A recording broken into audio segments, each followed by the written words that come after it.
Hi, my name's Dave Adams and welcome to Nerds of Wisdom. This month is No Small November month and I am trying a bit of something different. I'm exploring my voice and I'm trying to do something big and documenting it. So that big thing that I'm trying to do is to create a welcome to my YouTube channel video, which will happen at the end of the month.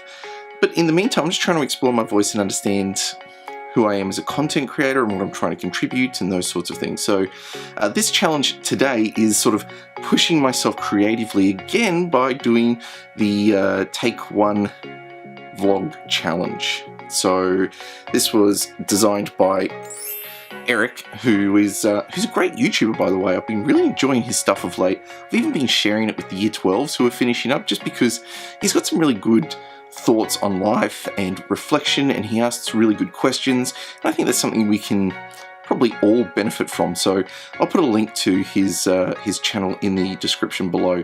Make sure you go check that out. But he set up this challenge of the Take One Vlog Challenge, where you essentially do a one take. That's it. This is it. This here is it. This is the vlog. One take. You live with the consequences. You live with the outcome. I have to say, this wasn't how I intended it to happen. Right now, I had plans for going outside and doing it outside and also adding the added challenge of vlogging outside. But right now, it's Queensland. In Queensland, it's spring and it's build-up season, so occasionally we get really bad storms. So unless someone's willing to take up the vlog in the middle of a thunderstorm challenge, I'm going to pass on that one and just stick with doing it in here for today. So this is what I've got to work with, so this is what I'm doing.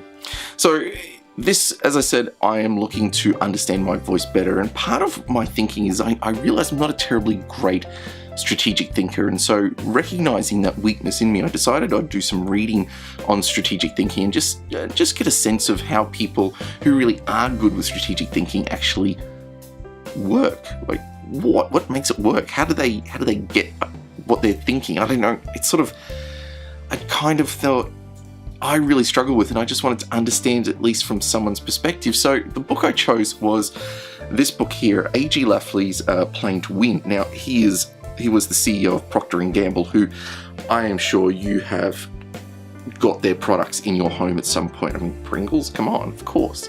But they are very diverse in their product range. They're considered one of the most innovative companies in the world, and they've been around for ages, and they've been doing this well for ages. Like the way they corner markets, the way they establish new markets, the way they interact with competitors. It's just, they're brilliant at what they do, and they deserved it. So I thought, well, with that sort of background, with that sort of credibility, I should probably read his book, and I have been, and it's been really good. Of course, it's taken from that CEO perspective of trying to run a business in a corporate space, and I've been trying to apply it to me as a YouTuber and thinking, well, how does this work? He talks about two main things, which is recognizing your playing fields, like knowing where you play, and working out how to win in that space. So in terms of where to play, he's talking about, well, where's your market really? Where are you actually established, and what markets are you operating in? And I thought about this as a YouTuber, and I thought, well, okay, I tend to talk about board games a lot. I sometimes diversify that out into comic books and movies and all sorts of things because I am a nerd. That's obvious. But I thought, well, okay, one of the exercises he suggests is go through everybody in your competitive space. Have a look at everyone who's in the same market space as you. Whether they're big or small, evaluate what they're doing well, or at least evaluate what they're doing better than you, and learn from it. And I thought, well, that's a really good way of being anyway. I mean, I love the idea that there are people who, even if I'm bigger than them, in terms of what I'm doing, everybody can learn from everybody. Like that idea that there's always something to learn from others, and that others have something to contribute. I kind of resonate with that, so I thought, I'll give that a go. So I went and I made this list of people in my space who I compete with, and I thought, well, I'm going to go through all of what they're doing, not just their YouTube channel, but their social media online, and just see what they're doing better than me. And it turns out that's quite a lot. Not just number of people, but they're doing quite a lot better. And I just noticed that my daughter is doing piano practice, so now I have some little background music. Lovely. So I looked at what they're doing and I went, wow, they are actually, I am competing with some really great players. These people are amazing in what they're contributing. The way they not only create their videos with the lighting and the sound and the way they keep images moving to make it more interesting. They're actually really engaging content creators. But also the way they cross-work on platforms with the social media stuff. So I was like, oh, that's really, really good. But the big revelation for me was this. I'm not actually competing with them on the same market space. I realized they're not on the same platform as me. I realize this because everything that they create, it tends to be reviews, rules, explanations of board games, or playthroughs of games. And I went, well, I'm not really in this for creating that sort of content. I'm not saying I avoid that content, but what I found is that I've been looking at these people doing this game so well, and seeing what works for them and seeing how successful it is for them, that I've started to copy and imitate the things that they do because, well, obviously it works. And I realized what I was finding myself doing was just doing things that they do for the sake of trying to get views. And to some extent it was working. When I did playthroughs, I was getting more views. When I do product reviews of new products, I get more views. And I realized, but that's not the content I'm trying to create. Now, I'm not saying I'm going to avoid that content, because for me, what I realize is my interest is in the fact that as nerdy people, we're passionate people.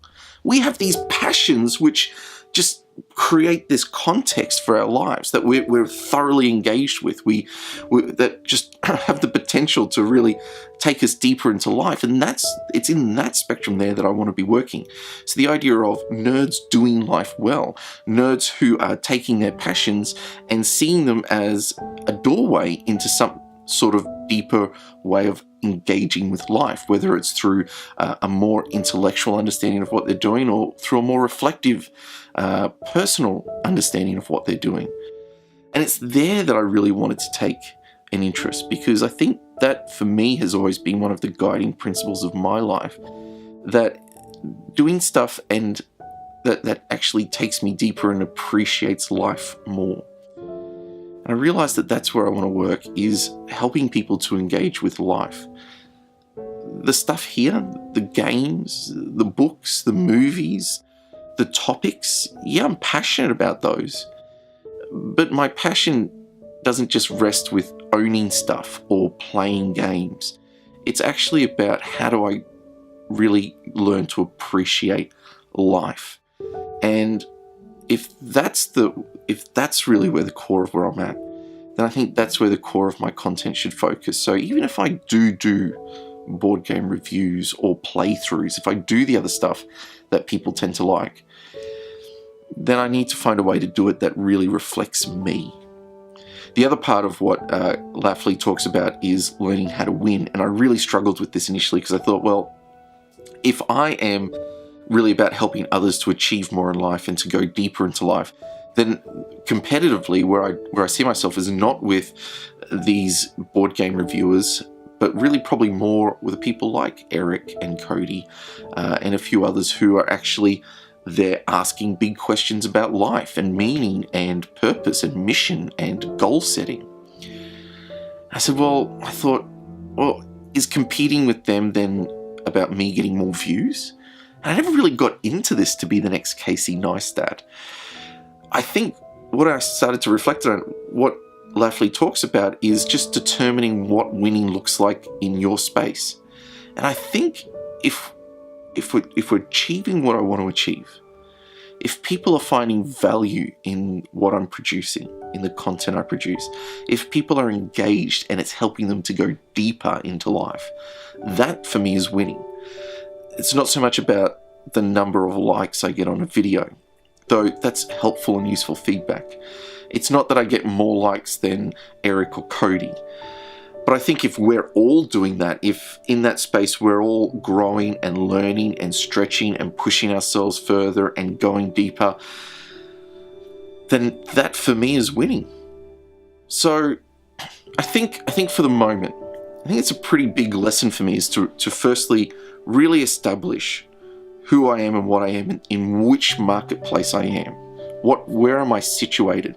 Yes, I make content about nerd stuff, but I'm not trying to sell nerd stuff to other people. I'm not trying to review nerd stuff for the sake of just saying, this was fun. When I do it, I want to actually engage and for it to take me deeper intellectually, emotionally, for me to engage my passion in a way that helps me to enjoy life more and to get more out of life. So I think that's a big learning step for me. It's at least enough for this week and for this vlog. So look, if you've stuck around this whole time, congratulations for this, sitting with me through this whole one-take challenge. And I appreciate it. If you like the video, please hit the like button. If you're new to the channel and you want to join me on this journey, I mean, we're all learning together, then hit that subscribe button. I'd love to have you come and help me out. Let's grow together. It'd be great. Until next time, my name's Dave Adams, and thanks for watching Nerds of Wisdom. Hi, this is Dave Adams doing the vlogging in a storm challenge. No, I'm not. This is silly.